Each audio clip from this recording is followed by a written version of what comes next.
Om Sang Saraswati Namaha. Namaste. Namaste, everyone. We're on page 188, at the very bottom of the page, the 7th discussion. The instruction to Pratap and the other members of the Brahmo Sanaj. Ramakrishna to Pratap. Look, upon hearing the lectures of the Brahmo Sanaj, one can understand quite a lot about the organization. Someone once took me to a lecture by a Brahmo preacher named Samadhyaya. He said, God by himself has no feeling, no love. It is we who give God these feelings by means of our devotion. When I heard that, I was astonished. It reminded me of a story. There was a boy who said, in my uncle's cowshed, there are many horses.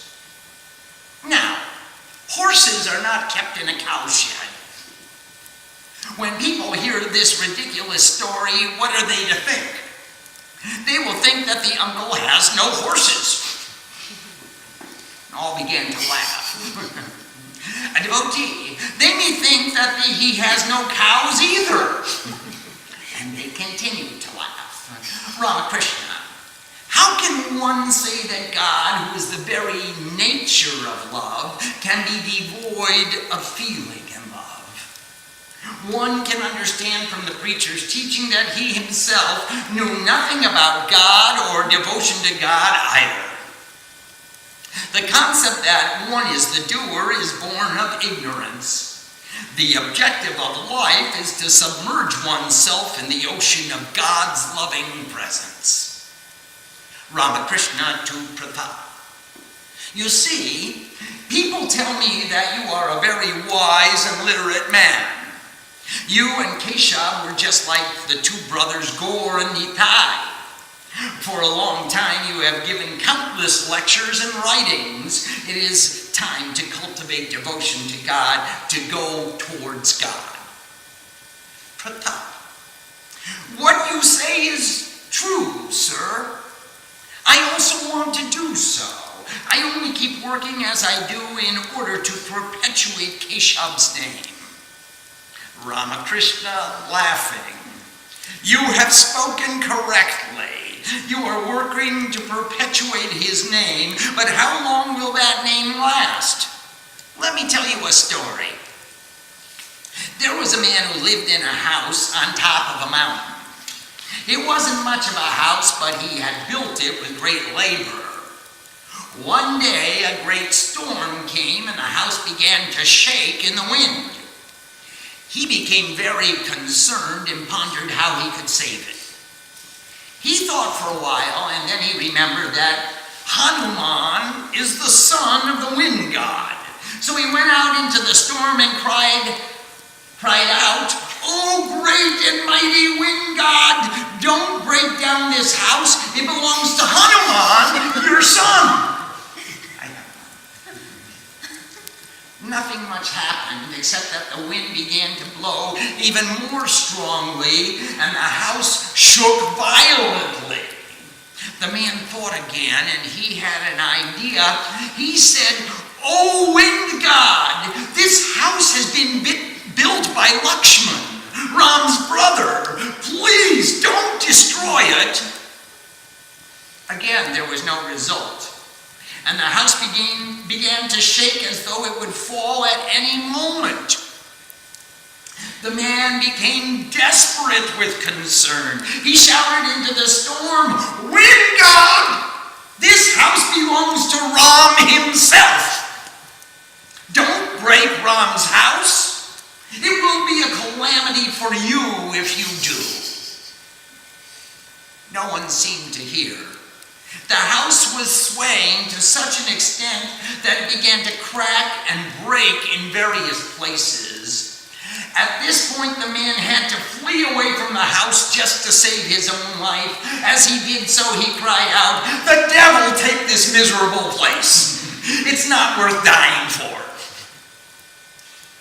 Ramakrishna to Pratap. You don't have to protect Keshav's name. Know that Keshav's fame and influence has existed only because it was God's will. All that happens is a result of the will of God. It is His will that we are all acting as we are in the present. Your duty now is to give your whole mind to God. Dive deep into the ocean of God's love. In his melodious voice, Ramakrishna began to sing a song, and Srima sang it in Bengali just the other night. Doop, doop, doop, roop, sagari. O mind, dive deeper and deeper into the ocean of God's holy form. If you descend to the deepest depth, there you will find the jewels of love. If you search and search, you will find that within your own heart is the blissful Vrindavan. Light your heart with the lamp of wisdom. Let it burn there, illuminating your whole life. Who will paddle your boat across the ocean of this world? Kabir says, listen and hear me. Keep your mind and heart at the feet of your beloved Guru. Ramakrishna to Pratap. Did you listen to the song? You have given enough lectures. You have had enough organizational disputes and philosophical debates. Now it is time for you to submerge yourself in the love and the presence of God. If you dive into the ocean of God, you will have no fear of death. It is the ocean of the nectar of eternal bliss. Never think that if you say the name of God too many times, you will go crazy. I told Narendra the same thing. Sir, who is Narendra? Ramakrishna, oh, he's just a young boy. I told Narendra, look, God is the ocean of nectar. Don't you have the desire to dive in and swim in the ocean of eternal bliss? Think that your mind is a fly, and it comes upon a whole container of honey. Where will you sit to drink the honey? Narendra said, I will sit on the edge and reach down and sip the honey. I asked him, why? Why will you sit on the edge? And he said, if I fall in, I will sink and I will lose my life. I said, no, that's not how it is. This is the ocean of the bliss of immortality, true existence, consciousness, and bliss. You have nothing to fear. If you submerge yourself in this ocean, you need never fear death. It is eternal life. You will not be lost by becoming mad for God. Ramakrishna to the devotees. What is ignorance? Ignorance is the concept of I and mine. I hear many people say these words. Rani Rasmani built this beautiful temple for Kali. I do not hear anyone say that God made this temple for the goddess. You say in the Brahmo Sanaj that such and such a person has been accepted into the community of the Samaj. No one ever says that it was God's will that the person enters the congregation and becomes a member. The idea that I am the doer is ignorance. The thought, oh God, you are the doer, I do nothing at all. You are the craftsman, I am merely the tool in your hands. That is wisdom. Oh God, I have nothing. This is not my temple. This is the temple of the goddess Kali. This is not my congregation. It's all yours and yours alone. This is wisdom. When one speaks of one's possessions and feels love for those possessions, this is known as illusion. The love of everyone and everything equally is known as compassion. To love only the members of one's own congregation or of one's own immediate family is illusion. To love only the people of my own country is illusion. To love all people of all communities, of all religions and sects, of all cultures and creeds and castes, this is known as compassion. By means of illusion, human beings are bound and move farther and farther away from God. By becoming compassionate, we attain to God. Shukdev, Narad, and other great saints and rishis all practiced compassion. The 8th discussion, the Brahmo Sanaj and desires and attachments. Pratap. It is evident, sir, that those who are able to live with you are making rapid progress toward God realization. Ramakrishna. What is the fault of living one's life in the world? Live in the world as a servant in the master's house. This is the attitude and the spiritual discipline for householders. The servant maid always speaks of the master's home as her own home, and she says to other people, "This is our house." She knows very well that it is not her own house, but she feels like it is hers. Her house is in another section of the city. She raises the master's children as though they were her own, and she says to them, "Oh, my child, how have you grown so big? My child doesn't like to eat his vegetables." She says, "My child this and my child that." But she knows all the while that it is not her child at all. It is the son of the master. That is why I say to those who live in the world of attachments and desires, should do all their duties and have all their interactions of life, but always remember that none of this is your own. Do your duty with your whole mind focused on God. Once more, the conversation turned towards foreign countries. A devotee said, "Sir, is it true that foreign scholars of our day do not believe in the existence of God?" Pratap.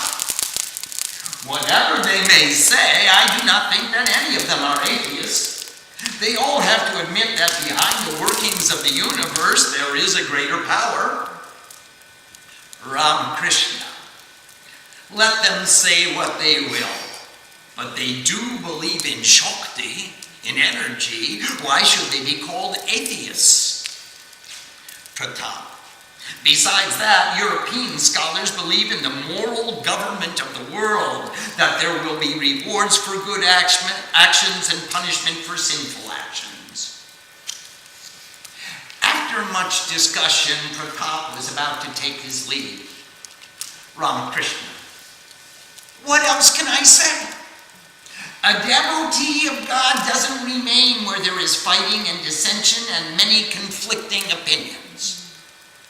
Desires and attachments take one away from God. They do not allow one to proceed toward God. Everyone is busily engaged in enhancing the status of their own families. All laugh because they know how true it is. Whether the family be good or bad, if you ask, "What kind of a family do you come from?" all will answer, "I come from a good family." Pratap took his leave from Sri Ramakrishna. Ramakrishna, speaking of Pratap to the devotees, "As of yet, the instructions that I gave to Pratap have not settled in his heart." He could tell that very quickly.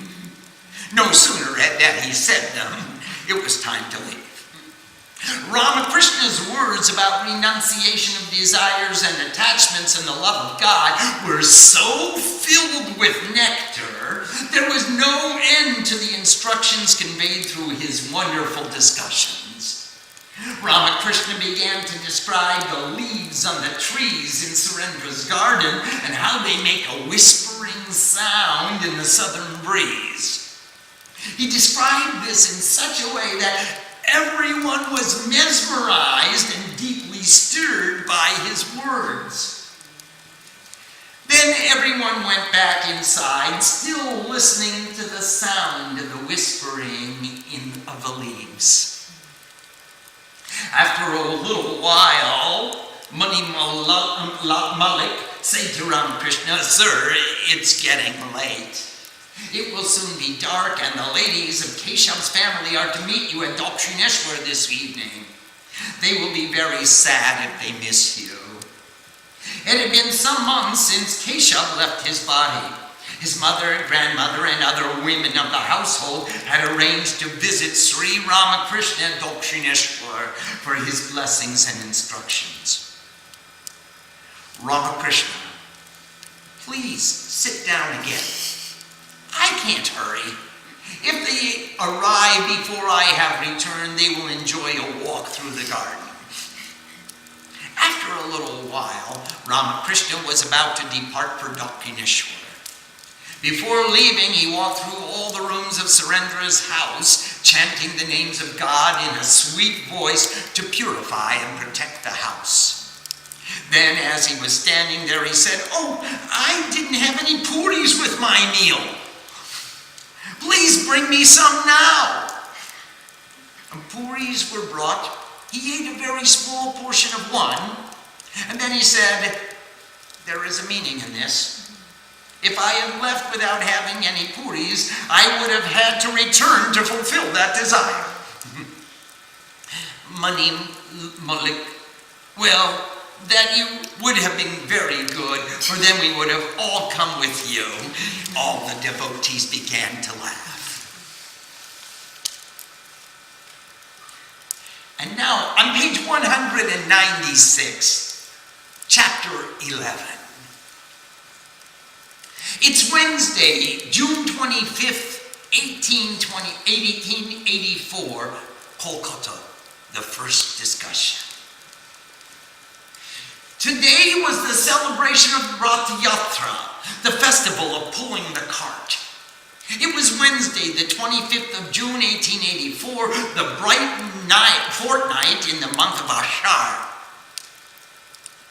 Sri Ramakrishna and all the devotees had been invited to celebrate the festival at Ishan's house in North Kolkata. Ramakrishna had greatly desired to meet the pundit Shashadhar Tarkachuramuni for quite some time. Shashadhar meaning he's the apex. Tarkachuramuni means he's the highest jewel of debate. His name is the apex of the highest jewel of the debaters. It was decided that Ramakrishna would visit the pundit later in the afternoon, since the pundit was staying nearby at Chaturji House on College Street. It was now about 10 in the morning, and Ramakrishna was sitting in Ishan's parlor with some of his devotees, as well as 2 or 3 of Ishan's Brahmin friends.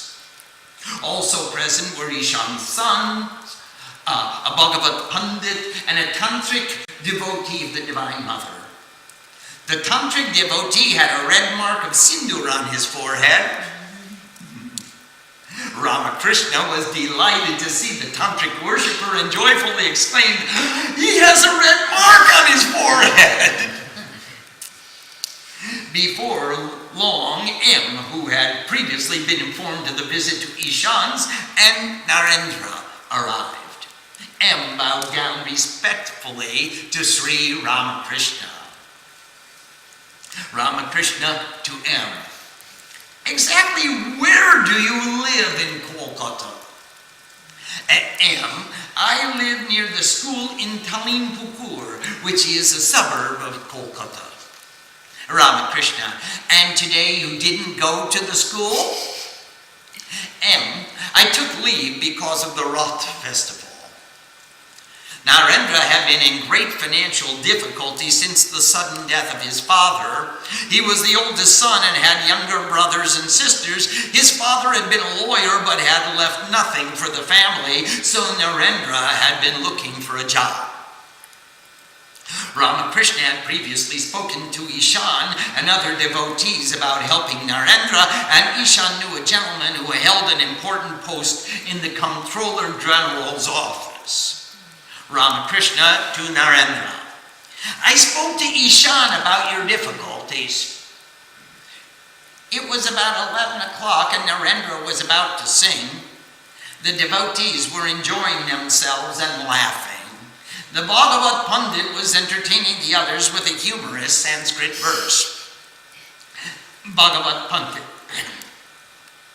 The poetries of the rishis is full of nectar, compared to which the Vedanta, the Shankya, and the Patanjali are very dry. Religious songs are even more beautiful. They can melt one's very soul. However, if a beautiful woman walks by, even the singer of such songs may stop, along with all his listeners, to admire her beauty. When one realizes God and attains liberation, one has no further interest in scripture, song, or women. Then one's whole attention goes to God and God alone. Ramakrishna laughing. His words are full of nectar. Narendra now began to sing. As he did so, Ramakrishna rose to go to another room to take some rest.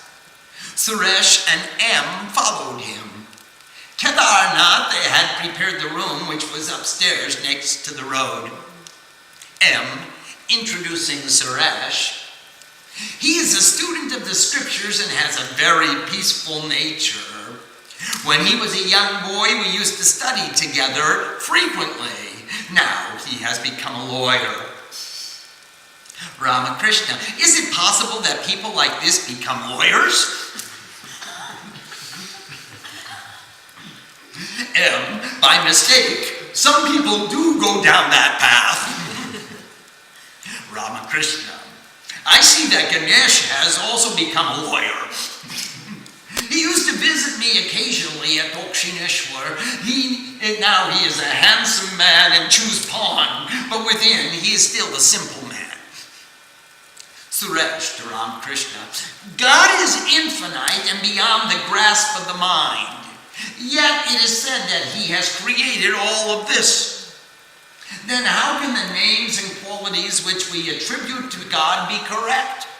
How can we contemplate the infinity of God? Ramakrishna, there are many mango trees in the orchard and countless branches on the trees. On each branch there are innumerable leaves. You came to the orchard to eat mangoes, did you not? Then what will you gain by counting all the leaves and branches on the trees? It is to love God that mankind has taken human birth. So eat the mangoes and go home.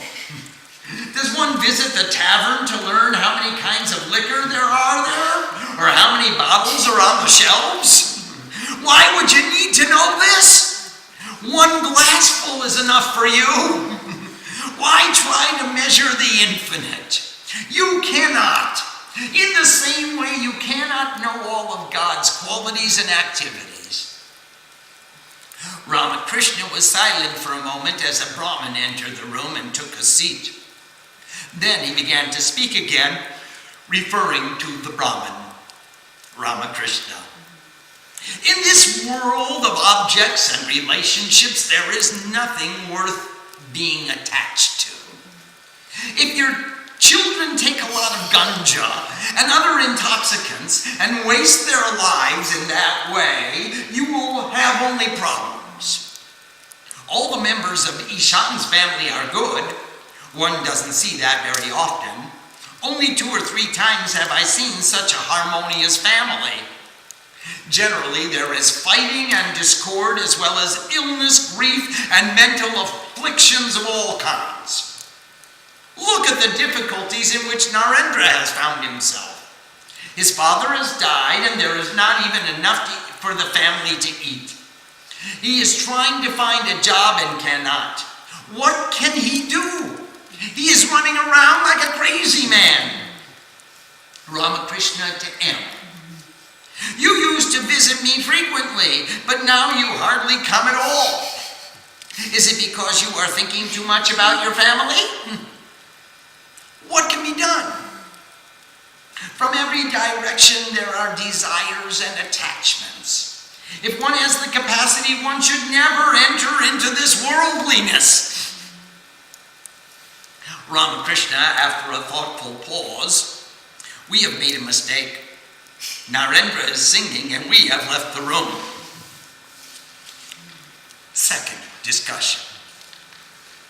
It was about 4 o'clock in the afternoon and Sri Ramakrishna was about to board a carriage to visit the pundit Shashadhar. The master's appearance was very beautiful and he was handsomely attired. He had difficulty walking on the path. If he did not have a carriage, he could not walk even a short distance. As he entered the carriage, he entered into Bhav Samadhi. A very light rain began to fall. It was the rainy season and the sky was filled with clouds. The paths were very muddy. The devotees all surrounded the carriage and walked slowly along with it. They took leaves from the trees and fashioned them into horns to make noise in celebration of the Rath festival. The carriage arrived in front of the house where the pundit was staying. The owner of the house and his family came out to welcome Ramakrishna and invited him in. There were stairs going into the house, at the top of which was a sitting room. Ramakrishna climbed up to the top floor where he found Shashadhar waiting to welcome him.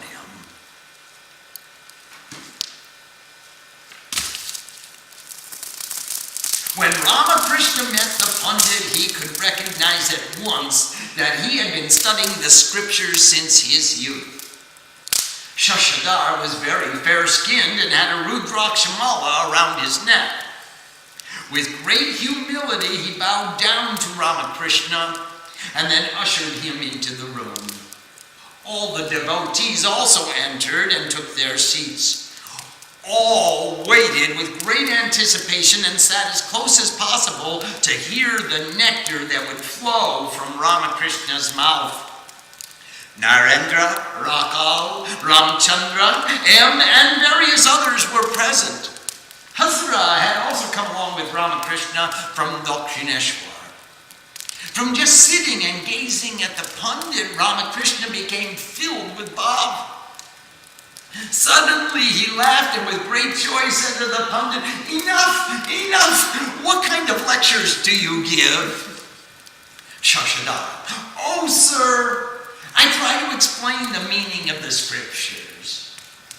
Ramakrishna, "In the Kali Yuga, the path of devotion as taught by Narad is appropriate. Nowadays, who has time to study the scriptures? These days, there are so many ideas in people's heads that they become beset with illness. In fact, the fever is so acute that the old herbal folk remedies are too slow. The patient will die unless the modern fever mixture is used. So I say to people, you don't need all these mantras to perform your worship. If you do a mala of the Gayatri, it will be sufficient. You will find only a very few, like Ishan, who perform regular sadhana. You can give 1,000 lectures and yet it will never change those who are filled with thoughts of the world. Is it possible to drive a nail into a stone wall? You only bend the nail by trying to pound it into stone. The wall is not penetrated in the least. If you try to pierce a crocodile's thick skin with a sword, what will happen? A sadhu's begging bowl gets filled at the 4 holy places of pilgrimage, but it still remains the same begging bowl. The teachings you give in your lectures don't change many people. People must evolve step by step. A little baby can't stand up all at once. It falls down and then it stands up again. Slowly it learns to stand and walk. If you attain to God, then your work will be filled with the spirit of renunciation. If you work without attachment or desire, it will lead to samadhi. Those who are filled with thoughts of the world cannot recognize a devotee of God, but it's not their fault. In the confusion of a great storm, one can't distinguish between a tamarind tree and a mango tree.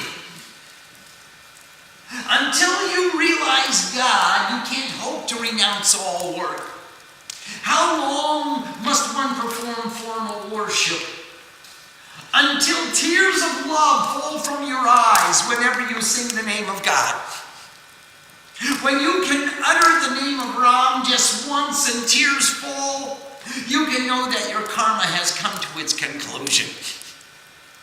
Then formal worship is no longer necessary for you. When the fruit appears, the flower falls. The fruit is love of God, and the activity in the world is the flower. When the housewife becomes pregnant, she reduces her work somewhat. As time passes, the mother-in-law takes even more of her responsibilities until after 8 or 9 months, she's hardly doing any work at all. Then when the baby is born, all she does is rock the baby and play with it. She has no other responsibilities or duties to perform. As one repeats the Gayatri mantra during worship, everything dissolves. The Gayatri dissolves into Om, which dissolves into Samadhi. It's like the sound of a bell. Tang. The gross sound dissolves into the subtle, and that dissolves into the silence of God. In Samadhi, all the various elements of formal worship are dissolved. In the same way, the wise renounce their karma. The third discussion. One who is a mere pundit, devoid of discrimination and renunciation, must practice sadhana. As Ramakrishna was speaking about samadhi, his mind was drawn inward. In that state, his face was suffused with divine light. All the devotees who witnessed the scene were amazed. He had no consciousness of the outer world. No sound came out of his mouth whatsoever. His gaze was fixed, his eyes unmoving. The devotees had no doubt that he was in direct communion with the Lord of the universe. After a long time, he came back to the waking state and said, "I would like some water." In an ecstatic mood, he began to speak. "Oh, Mother, you showed me Vidyasagar. Mother, I wanted to meet another pundit. Is that why you brought me here?" He looked at Shashadhar and said, "Baba, increase your strength and do sadhana for some days. You have hardly begun to climb the tree, and you think that you can already reach the fruits? I know that you are working only for the good of others." Then he bowed to the pundit. "Ramakrishna, when I first heard about you, I thought, is this pundit just a pundit? Or does he have discrimination and renunciation as well? If you don't have authority from God, you can't become an effective teacher. Pundits who are devoid of discrimination are not true pundits. There is no harm if people learn from those who have received God's authorization. Then no one can defeat them in discussion. If even a small ray of light from the goddess of knowledge touches them, even the greatest of pundits becomes like a worm besides them. When the light is shining, the moths are attracted and come of their own accord. Teachers who have the authority of God do not have to call people to come to them. When they are to give a lecture, they don't have to advertise.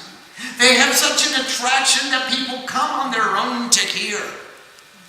Then kings and rich and important people of the city come to listen and learn. They will say, "What can we offer you? I have brought mangoes and sweets. I have brought new shawls. I have brought money. Will you please take something from me?" I say to people, "Go away. I don't need any of this. I don't want anything." Does the magnet say to the iron, "Will you please come to me, please?"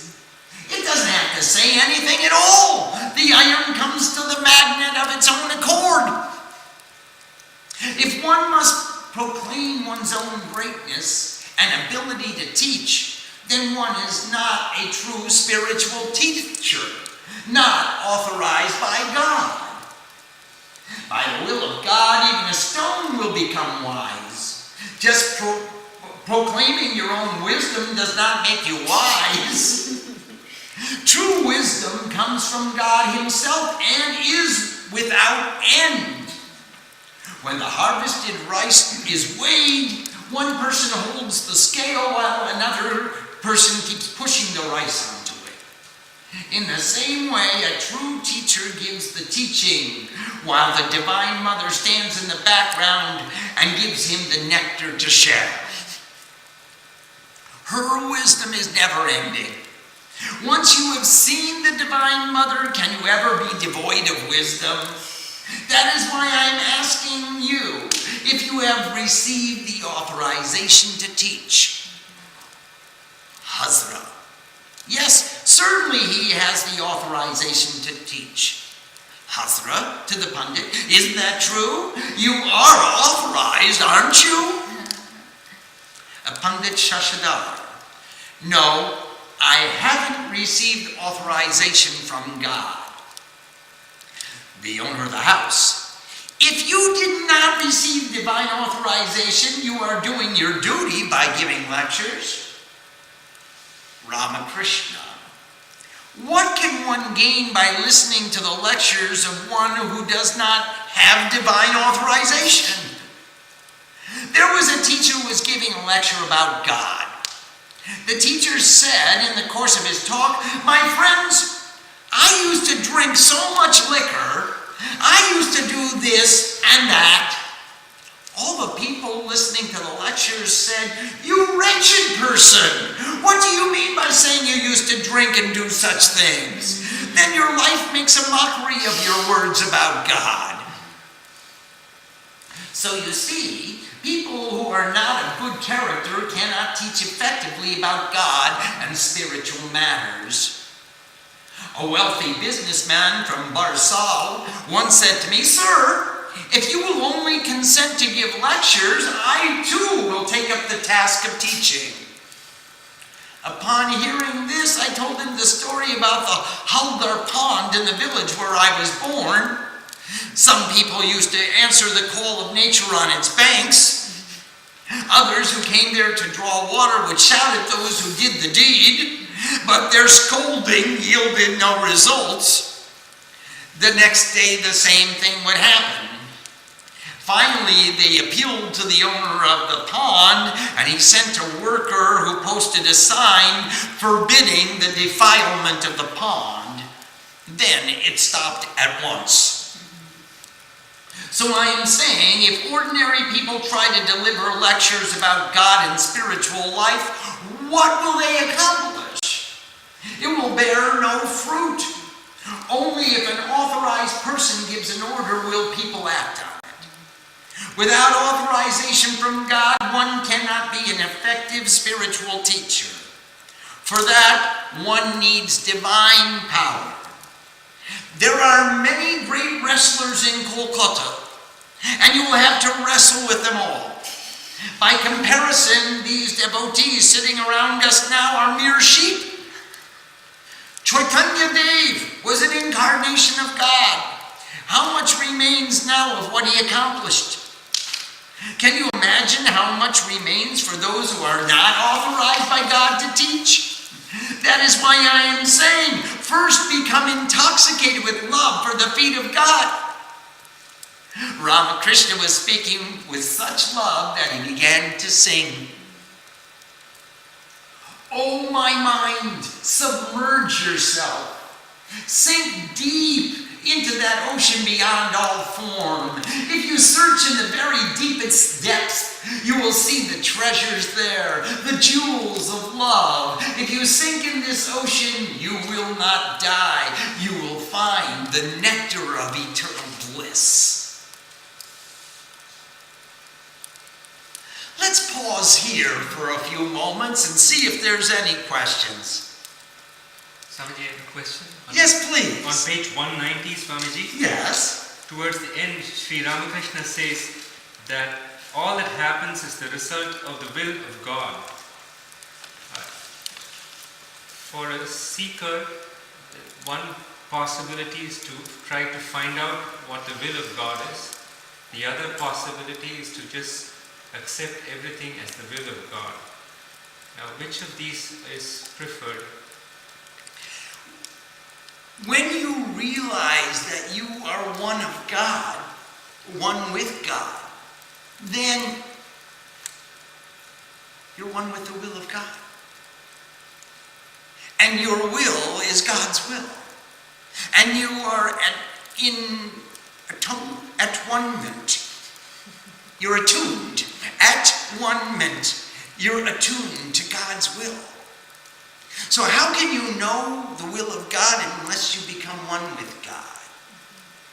In order to know what God's will is, you have to surrender your selfishness and give up renunciation and egotism and attachment. And then you can know the will of God. You achieve that attunement, that at-one-ment, that union, where the will of this worker is the will of God. This is a tool in the hands of the craftsman.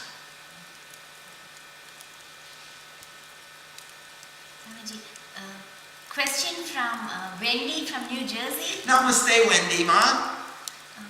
These days, it seems almost everyone thinks they are a teacher. How does one receive divine authorization? How can we tell if a teacher has divine authorization? Thank you. Wendy, Ma, when you feel really this overwhelming compulsion to make a change in your life because of the presence of a teacher in your life, you have met with a teacher who is authorized. Obviously, I am not authorized. Look at the quality of my disciples and how many changes they have made in their lives, and you will know that they are not feeling inspired to change. So when you come into contact with Srima, when you come into contact with a great master who has the authorization, you feel compulsion to change. You feel this compelling necessity to, hey, I'm not going to leave the presence of this divine being. I'm going to keep this as close to me as I possibly can, and I'm going to employ in my own life those, as much of that teaching, of as much of that example as possible. That's when you know that your teacher has been authorized. Question from Parvati from Sacramento. Namaste, Parvati Ma. Namaste, Swamiji.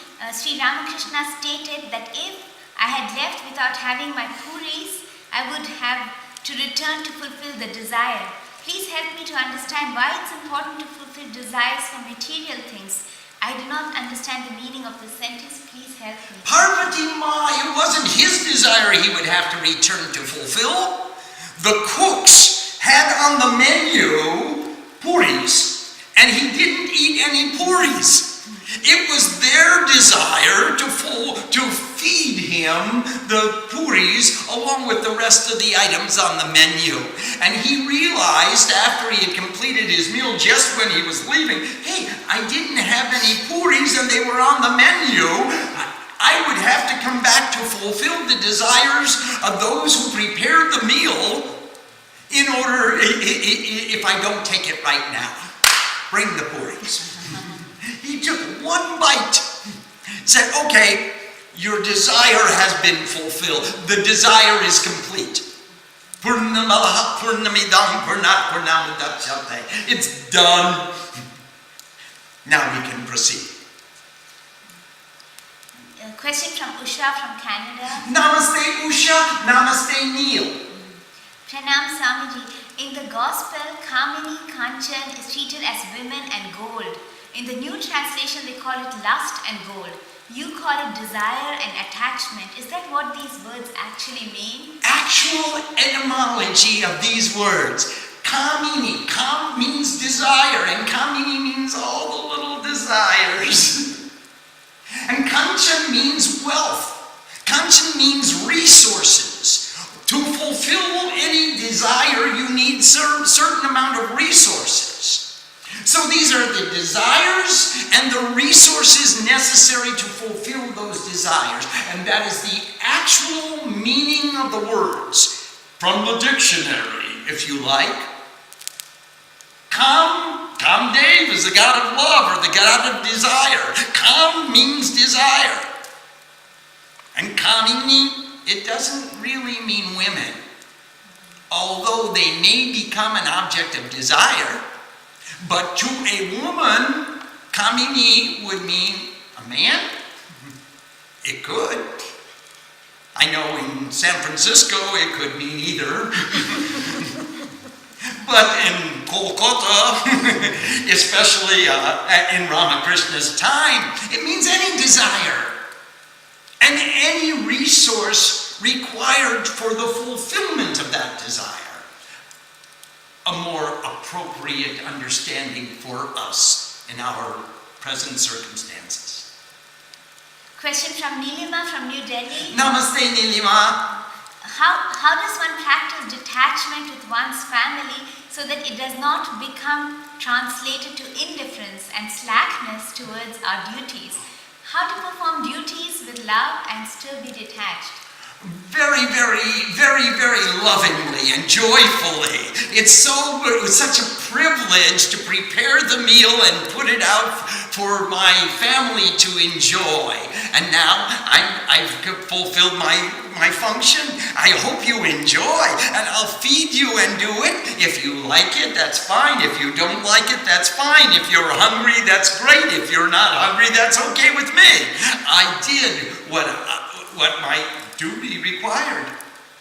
And I did it lovingly and joyously without any attachment to whether you like it or you don't like it, you want it, you don't want it. It's not my karma. It's your karma. I gave it to you. Why shall I keep attached to it after I gave it to you? So in this way, you perform all your duties, okay? I'm off duty now. I'll attend to my own affairs. I'm having an affair with God. So I want to attend to God. I want to attend to my other relationships. You guys go off and do whatever you choose. I would love it if you like to come and join me in celebrating God. But if you choose to read a book or watch the TV or do something else, I leave that to your discrimination. I have no attachment to making you conform your behavior to my desires. I know that you came into my life so that we could nurture each other and grow together. And that's just what we're doing. I've instilled within you the values which I hope you've taken from me. And I'm setting for you the greatest example that I can possibly show. A loving mother and wife who loves God as well. Who does her duty efficiently and quickly and serves with the greatest of love and compassion and then goes and prays and reads the Chandipat and sings the Gayatri Mantra. Namaste Nilima, and give all our love to all of our family and friends in Delhi. Yes, please. Swamiji, and that translates also to those of us who don't have a family. Then it's to do the duty joyously and happily. All of us have a family. There is none of us except for the one hermit who lives all by himself, maybe Bhuvananda. We all have a family. We have a circle of associates with whom we are intimately connected. Our lives are intimately connected, and we can still serve our family lovingly, joyously, and then go off and do our own thing. There is no requirement that just because you're my family, I have to sit there unnecessarily just to pass the time with you. But because you're my family, I want to nourish you, I want to inspire you, I want to point you in the right direction, and then I'm gone. I've got stuff to do. I'm going to recite the Gayatri Mantra and read the Chandi. Now a question from Rolf from Mountain View. Namaste, Rolf. Sukadeva thought that, like Ramakrishna, that married life is a hindrance to spiritual life. King Janaka convinced Sukadeva that he should not skip the Grihastha stage of life. Who was right, Ramakrishna or Janak?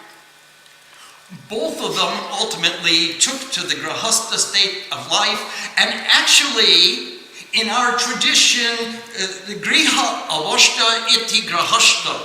Whoever sits in a house, this body is a dwelling place of the soul, and we're all Grihastha.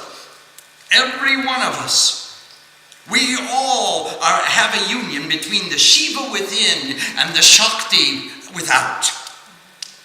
Between the container and the contents. And as all children sometimes relate more with the mother and less with the father, and other times more with the father and less with the mother, we children too are subject to the fruits of our karma, the law of predetermination.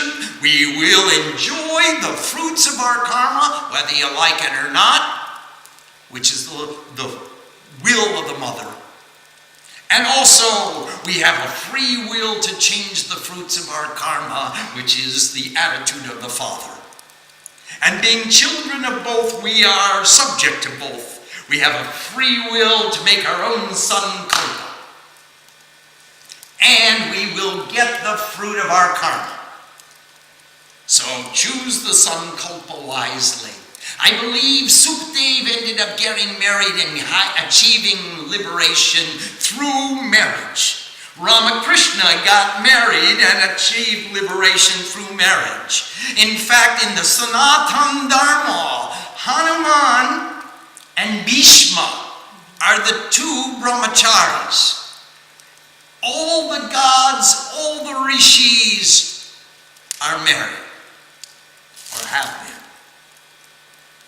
A question from Devi from Atlanta. Namaste, Devi. Can you explain why the Guru refuses gifts when it's the desire of the devotee to give it and please them or show something of their love? I know there's a great lesson here and need your help to understand this. Devi, when we were living in Kolkata, there was a line of people coming for darshan, and they would give Sri Ma saris. In every festival, they would pile up the saris she would take the sari and she'd put it on her lap, and then she'd put it on a pile, and they'd hand it to me, and I'd put it on a pile, and then she'd take whenever somebody poor came in the line, she took the sari and gave it to the people. Devi, I used to say after the darshan was complete, Ma, couldn't you save one sari for yourself? She'd say, no, let's go to the market. I need a new sari. You know how that is. She said, Swami, I don't have anything to wear tomorrow. Please, let's go to the market and buy me a new sari. Okay. Yes, she becomes the channel through which all the gifts flow. And all the gifts, she had no attachment to them. She just wanted to share with everybody. She becomes a conduit for sharing. And people feel good to give to her, and she feels good to share with others. Question from Nanda from San Jose. Namaste, Nandama. How can a sadhak control his desires? Is it purely through willpower? Can you please give some suggestions or share your experiences on how you conquer desires? The best way to conquer desire is to become so busy that you don't have time to pay attention to them. They just become so irrelevant in the scope of your priorities that you just don't have time. What will I do with a new blah? If I need a new widget, why do I need a new widget? I mean, I'm going to sing the Chandi now. How will the widget help me in my Chandi? How will this help me in achieving my spiritual goals? That's the question we want to continually ask. If it's not going to help me in my spiritual goals, is it going to take me away from my spiritual pursuit and submerge me in greater worldliness? That's the function of Vivek. That's the discrimination we want to cultivate. Om Sam Saraswati Namaha. Namaste.